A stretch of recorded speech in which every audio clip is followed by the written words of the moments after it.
하고 좀 너무 이제 제가 하는 말 하나하나에 있어서 뭔가 가끔은 이게 문제도 되고 하다 보니까 사실 이거에 대해서 뭐 켜야 되나 말아야 되나 이 아리랑에 대한 얘기를 한번 해야 되나?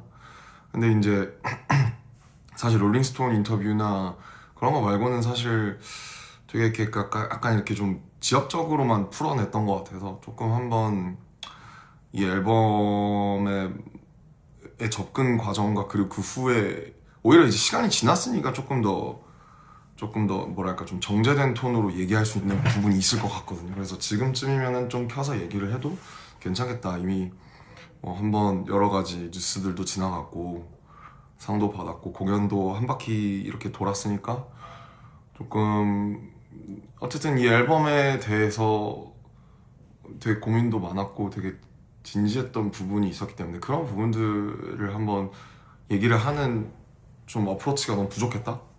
그렇게 생각을 했어요. 그래서 우선은 이제 총체적인 제가 지금 이 앨범에 갖고 있는 생각과 그다음에 요즘 제가 음악이나 혹은 공연에 대해서 느끼는 생각들은 이 앨범을 쭉 한번 훑어본 후에 말씀을 드리려고 하는데 우선은 이제 들어가기 전에 앞서서 그 막 진영이 전역했을 때쯤 이제 저희가 다 전역하기 1년 전이죠. 그때 막 다들 멘탈이 안 좋았어요. 그래서 진영이 전역했을 때 뭐 제가 이제 색소폰 불었을 때 진영이 전역해서 아마 지민이 집이었나 저희 집이었나 지민이 집이었다. 지민이 집에 다 같이 모여서 그때 막 정국이도 막 되게 힘들어하던 때라 저희 다 힘들었을 때죠. 저희 막 일병이니까 막 펑펑 울면서 뭐 형이 이렇게 좀 팀을 좀 더 이렇게 열심히 잡아줘야 된다 그런 얘기도 하고 막 저희끼리 그때 되게 여러 가지 얘기를 해서 그래 그러면 우리가 기다리는 만큼 돌아오자마자 무언가 이제 앨범을 만들고 이 기다려주시는 분들의 그런 거에 보답을 하자라고 그때 이제 되게 약간 간략하게 정했었던 것 같아요. 그리고 이제 멤버들의 저녁이 다 6월로 몰려져 있고 좀 타이밍이 맞으면서 이제 그 해 연말부터 아마 송캠프 세팅을 했던 것 같은데 누가 이 송캠프의 캡틴을 맡아야 되냐. 사실 송캠프라는 것도 사실 일종의 콩글리시예요. 원래 이제 세션이라고 하거든요, 영어로는. 세션을 저는 이제 IPWP 때 하이브 내에서 한 3, 40분들과 해봤었기 때문에 되게 익숙했고 아마 정국이랑 호비도 아마 경험이 있을 거예요, 직접. 그래서 세션이 그 아티스트 본인이 참여하는 세션이 있고 사실 이쪽 업계에서는 가수 본인이 참여하지 않는 뭐 프리세션 같은 것도 있어요. 그러니까 그 세 개 맞는 것들을. 그래서 저희는 7월 달, 8월 달에 LA에 가서 그 다 같이 모여서 그 세션을 하는 그 시간을 갖기로 아마 해 넘어가면서 정확하게는 모르겠는데 그렇게 결정을 했었던 것 같고 그 시간만 되게 저도 기다렸었던 것 같아요. 빨리 전역을 해서 그 어쨌든 공백이 꽤 있었던 만큼 먼저 전역한 진영이랑 호비가 사실 되게 고생을 많이 했죠. 공연도 엄청 많이 하고 예능도 많이 나가고 그래서 그때 그런 간극을 두고 그 다음에 이제 LA에 날아가게 된 건데 문제는 그거였어요. 일단 프리세션을 저희가 전역하기 전에 이미 진행이 되고 있었던 걸로 알고 있어요. 4월, 5월쯤에 진행이 됐었고 거기서 나와 있었던 노래들이 이제 바디 투 바디 그 다음에 스윙, 노말, 라이크 애니멀스 그리고 플리즈? 예, 요 정도는 그 세션에서 이제 나와 있었고 저희가 전역하고 나서 LA 가기 전에 다 같이 펜션에 모여서 이거를 사전 청취해서 그 이제 아무래도 잘린 곡들이 많은데 잘린 곡들을 쭉 한번 듣는 그런 세션을 가졌습니다. 근데 그때 이제 여러분들 관계자분들도 오시고 저희도 해서 되게 그걸 들으면서 많은 생각이 들었던 게 그때 한 15곡 정도 있었던 것 같아요. 근데 의견이 다 달랐어요. 어떤 친구는 이걸 좋아하고 어떤 친구는 이걸 싫어하고. 그래서 이 7명이 사실 지금 짬도 있고 7명이 솔로를 전부 다 했잖아요. 그리고 솔로들을 보시면 아시겠지만 되게 달라요. 추구하는 방향도 다르고 보여주고 싶은 그런 방향도 되게 달라서 이제 6년 반 만에 정규 앨범을 내고 투어를 해야 되는데 이거를 어떻게 하나로 묶지? 옛날 같으면 뭐 저나 뭐 특히 제가 혹은 윤기 형이나 이렇게 해서 막 조금 이렇게 막 얘기하고 뭐 우리가 더 음악 많이 듣잖아 뭐 거의 이런 그런 걸로 막 끌어오고 했다면 지금에는 사실 모든 멤버들을 저희의 지금 이제 장점이자 단점이라고 생각되는 것 중에 하나가 사실 장점인데 모든 멤버들이 다 조심해요. 서로 서로 뭔가 이렇게 좀 이 거대한 이 관계를 이 거대하고도 되게 친밀한 관계를 깨고 싶지 않기 때문에 다들 극도로 조심하고 어떤 멤버가 이거를 조금 좀 싫어한다 하면 다들 그거를 존중을 하려고 하는 편이에요. 근데 문제는 그러다 보니까 뭔가 하나로 딱 좁혀지지가 않아요. 한 2명은 이거를 안 하고 싶어 하는데 4명은 괜찮다고 하고 1명은 아무 생각 뭐 자기는 뭐 하자는 대로 하겠다라고 하고 그래서 이미 전역하기 전부터 앨범을 만들고 내고 공연까지 투어까지 하는 그 모든 일련의 과정들이 다 이 의사결정을 어떻게 내리느냐에 관한 것으로 시작해서 끝나겠구나 라는 예감을 했고 그게 맞았어요 결국. 그래서 그 프리세션 때 나와 있는 곡들에서 이제 몇 개를 쳐내고 그 다음에 이제 LA에 가게 된 건데 LA에서는 사실 뭐 여러 번 이거에 대해서는 얘기를 했지만 매일매일 출근을 했어요. 일주일에 주 6회. 주 6회 그 저희가 잡았던 컨웨이 스튜디오라고 굉장히 이제 올가닉하고 좋은 스튜디오인데 컨웨이 스튜디오에 4개의 건물이 있는데 3개의 건물이 있는데 거기에 방을 4개를 만들어 놓고 매일매일 다른 프로듀서들 그 다음에 그 인스트루멘트 그 악기 플레이어들 그 다음에 또 탑라이너들 이렇게 노래를 잘하시고 멜로디가 입으로 멜로디를 잘 만드는 사람들이랑 해서 매일매일 다르게 들어간 거예요. 예를 들면 어느 날은 저랑 정국이랑만 들어가고 이 방에 들어가고 거기서 하루 종일 있고 어느 날은 태영이랑 저랑 들어가서 이 방에 있고 뭐 이래서 그날 그 거기 있는 사람 한 5명 정도? 5명 정도가 한 곡에서 2곡을 무조건 만들어내는 이런 이제 어떻게 보면 정말 약간 직장인 시스템이라고 해야 되나? 곡을 만드는 직장이라고 해야 되나?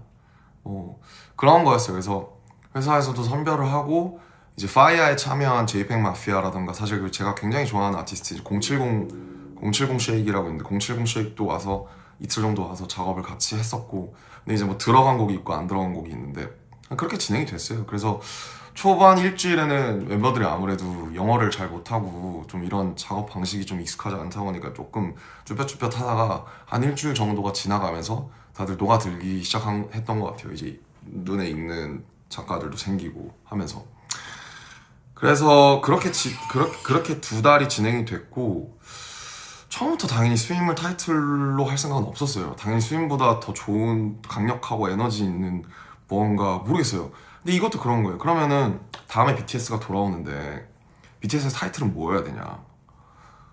누가 얘기해도 다 정답이 될 수도 있고 다 정답이 아니게 될 수도 있거든요. 왜냐면 어떤 사람들은 저희한테 다이너마이트를 원할 거고 어떤 사람들은 저희한테 뭐 글쎄요 온 같은 거 원할 수도 있고 지금 나온 훌리건 같은 거 원할 수도 있고 어떤 사람은 아니야 방탄소년단은 뭐 이런 걸 해야 돼뭐 봄날 같은 걸 해야 돼. 그러니까 각자가 생각하는 저희가 너무 많은 그 십몇 년 동안 너무 많은 장르와 너무 많은 것들을 해오다가 보니까 각자가 생각하는 그 지향점이 달랐어요. 그리고 팬들도 다르고 저희 여기 있는 저희 멤버들의 생각도 다르고 유관부서의 유관자들의 생각도 다 달라요. 좁힐 수가 없는 거예요. 그러니까 여기서 제일 힘들었던 건 캡틴이 이제 뚜렷하게 없다는 점. 어떤 사람이 하나의 리더나 보스가 이걸 강력하게 끌고 이게 맞다 아니다를 정해줘야 되는데 지금은 사실 그러기가 굉장히 어려웠었던 상태였던 거죠 그때는. 그래서 너무 어려웠습니다. 사실은 길을 정해놓지 않고 앨범을 만든 거예요. 그래서 이 앨범이 나왔을 때 호불호가 당연히 갈릴 거라고 생각을 했고, 일단 아리랑이라는 타이틀부터. 근데 저는 그냥 여기에 참여하는 플레이어로서 이 앨범이 나온 게 기적이에요. 정말로 이게 나왔다는 게 저는 정말 기적이라고 생각하고, 이게 아쉽던 불호가 나오던 사람들이 안 좋아하던 우리가 함께 여기에 다시 돌아와서 정규 앨범을 약속대로 내고 다시 공연과 투어를 진행한다. 물론 이게 아쉽고 저게 아쉽고 뭐 다 아쉬워요.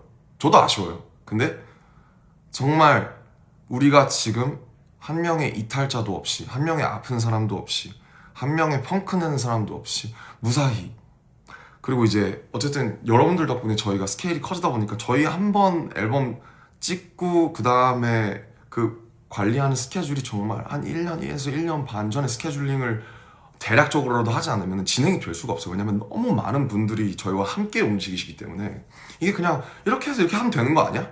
그게 되지가 않았었어요. 그래서 너무너무 만들기 어려워졌던 프로젝트고, 아마 여러분들이 느끼는 아쉬움이나 그런 게 있다면 무언가 그 강력한 구심점이나 혹은 이제 캡틴이 없었다는 점, 그거인 것 같아요. 근데 그럴 수밖에 없었고, 이거를 내야 다음에 저희가 언젠가 다시 같이 모여서 무언가를 만들 때도 이제 이런 어떻게 보면 두서없고 여러 가지가 섞인 그런 앨범이 나올 수밖에 없었던 상황이었던 것 같아요. 그래서 하나하나 얘기를 해보면, 바이투바디는 아까 말씀드렸던 것처럼 이제 원래 기존에 프리세션으로 나와 있었던 노래고, 저랑 이제 캐시라는, 이제 저도 제가 영어를 네이티브로 잘하는 거 나오니까 그 전에 작사를 제가 많이 해왔었지만 영어가 제가 네이티브가 아니기 때문에 아예 그 영어 이제 미국에 있는 전문 송라이터랑 같이 작업을 한 거죠. 가사도. 왜냐면 더욱 더 뭔가 이게 좀 더 녹아들고 싶었던 부분이 있었거든요. 그래서 바이투바디는 원래 이제 바디 온 바디라는, 바디 on 바디, 제가 기억하기로는 바디 on 바디라는 되게 섹슈얼한 노래였어요. 그래서 약간 I need some body on body, 뭐 몸과 몸이 겹쳐진다, 대충 느낌 아시겠죠? 그래서 섹슈얼한 노래였는데, 뭐 저희가 뭐 섹슈얼한 노래를 뭐 왜 못하겠습니까? 나이 30인데. 근데 다만 이제 굳이 무슨 이유 없이 또 섹슈얼한 노래를 그냥 내는 거는 또 지금 저희가 할 일은 아니라고 생각을 해서, 이제 핸드 투 핸드죠. 그 코리아나 분들의 88년 올림픽의 손에 손잡고를 생각을 하면서 몸에 몸 잡고 같은 바디 투 바디로 바꾼 거예요. 그래서 이게 앤썸이 되기를 원했고, 그다음에 다큐에 나온 이제 그 장면이 좀 뭐 얘기가 많았죠. 그 이 아리랑을 넣냐 마냐에 대해서. 근데 이제 뭐 앞뒤가 좀 생략이 된 부분이 있는데, 저는 딱 3번째 듣고 납득을 했어요. 아, 이거는 이유가 있다.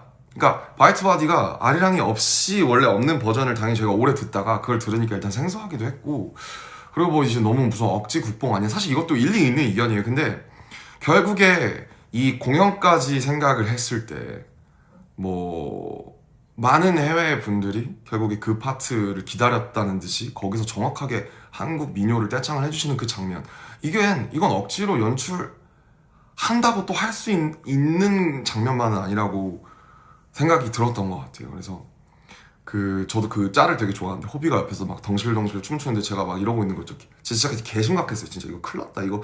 아니 뭐 그러니까 아리랑이라는 타이틀을 정한 거는 저는 좋다고 생각했던 게, 아리랑은 물론 뭐 아까 아리랑이라는 것도 사실 엄청 뭐랄까 되게 좁다면 좁은 단어고, 용례가 뭐 의미도 그렇고, 넓다면 더 되게 넓은 막 뭐 정선 아리랑도 있고 뭐 경기 아리랑도 있고 막 이렇잖아요.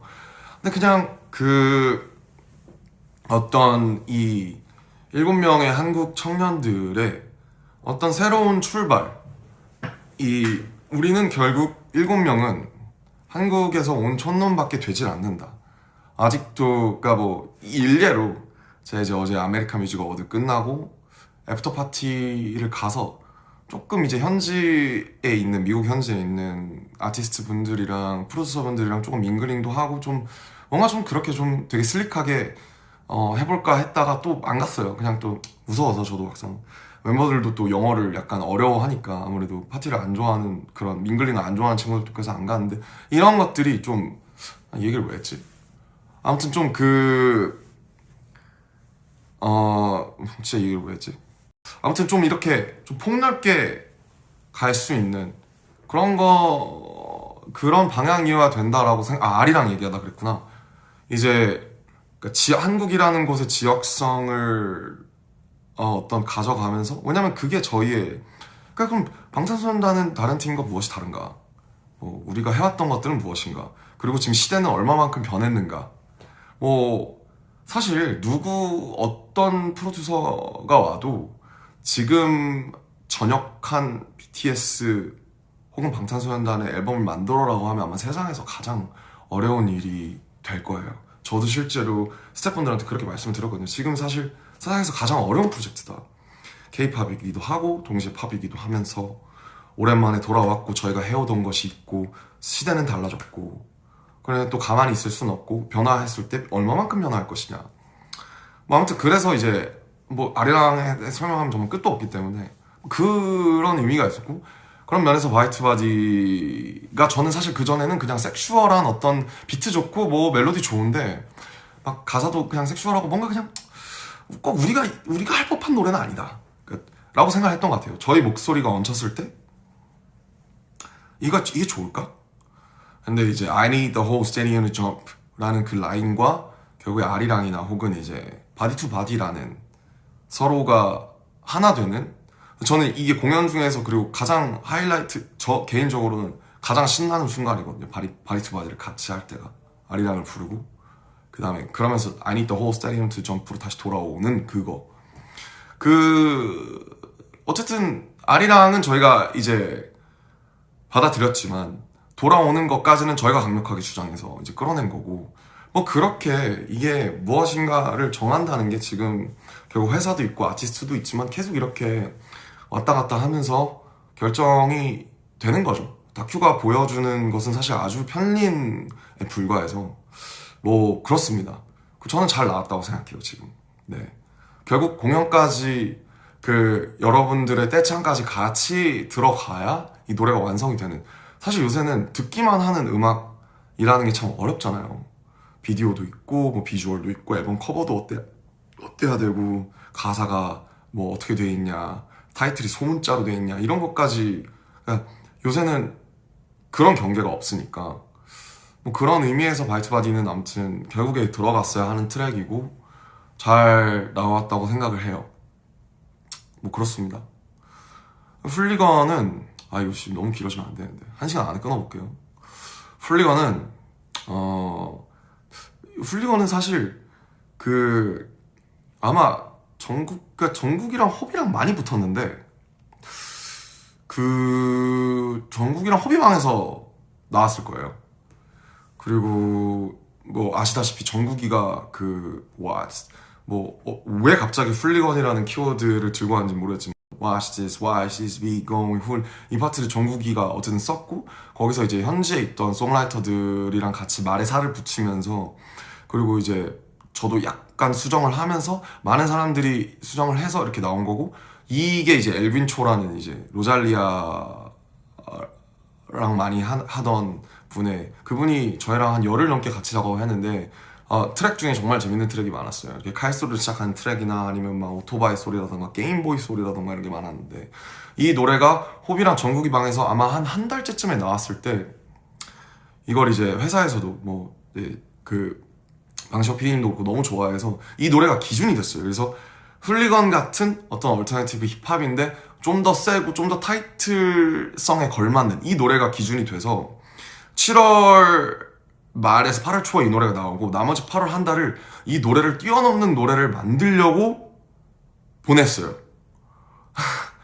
그 정도로 그래서 이제 호비랑 정국이가 되게 큰일을 해준 거고 거기 있던 분들과 처음 들었을 때부터 뭐 일단 트랙이 너무 좋고 훌리겐이라는 그 키워드가 사실 너무 들어오니까 되게 그랬던 것 같고 막 원래 이제 되게 빡센 약간 그 애들이 쳤던 거 있죠. 태양과 춘 이제 이런 안무가 있었는데 그거를 뭐 회사의 아이디어나 뭐 여러 사람들의 의견 들어서 바꿔서 이제 이걸로 해서 이거를 챌린지를 해서 밈성을 해보자 했는데 역시 챌린지는 하자고 해서 되는 게 아닌 게 결국 저희 팬분 중에 만들어 주신 그 다른 안무 있잖아요. 이렇게 골반 튕기는 그 안무가 챌린지가 돼서 모든 분들이 다 그 챌린지를 하는. 그래서 저희가 이렇게 하는 거는 쉽게 안 된다고 만들었지만 전혀 챌린지가 되지 않는 그런 이제 그래서 이게 참 노린다고 노려지는 게 아니구나 해서 근데 뭐 어쨌든 많은 분들이 훌리건을 해주셨기 때문에 좋았죠. 네. 훌리건의 비하인드는 잘 모르겠어요. 이거는 나중에 정국이나 호비가 그 한번 뭐라고 해야 될까요? 그걸 하면 라이브를 하면 꼭 한번 물어봐 주셨으면 좋겠어요. 그래서 그 엘빈초랑 유달리 또 호비랑 많이 붙었던 것 같아요. 그 조합이 되게 좋았던 것 같고 아무튼 요 노래가 나와서 이제 요 노래가 그 세션 중간에 되게 기준이 됐었던 노래다. 그리고 이제 그 훌리건과 비슷한 시기에 나왔던 노래가 에일리언이에요. 그 다음에 이것도 아마 정국이랑 호비방에서 이제 나왔을 거고 마이크 윌 메이드이라는 모두가 아는 이제 마이크 윌 메이드 하는 그 굉장히 트랙이 되게 독특하죠. 둥둥둥둥둥둥둥 이거 라인을 어떻게 쓸까 했는데 어떻게 잘 했더라고요. 거기 있는 송라이터 이제 찰스였나 아마 되게 잘해줬던 것 같고 이 노래가 아무튼 막 처음에 막 랩을 이렇게 길게 했다가 자르고 그런 과정을 반복했었던 걸로 알고 있어요. 정국이랑 호비랑 되게 고민이 많았었고 그 원래 에일리언스의 제목은 엔들레스였거든요. 그래서 원래 From the bottom to the top, to the top, to the top, 'cause we endless 이런 거였어요. 근데 엔들레스가 아무래도 좀 공허하게 들렸단 말이죠. 우린 끝이 없다.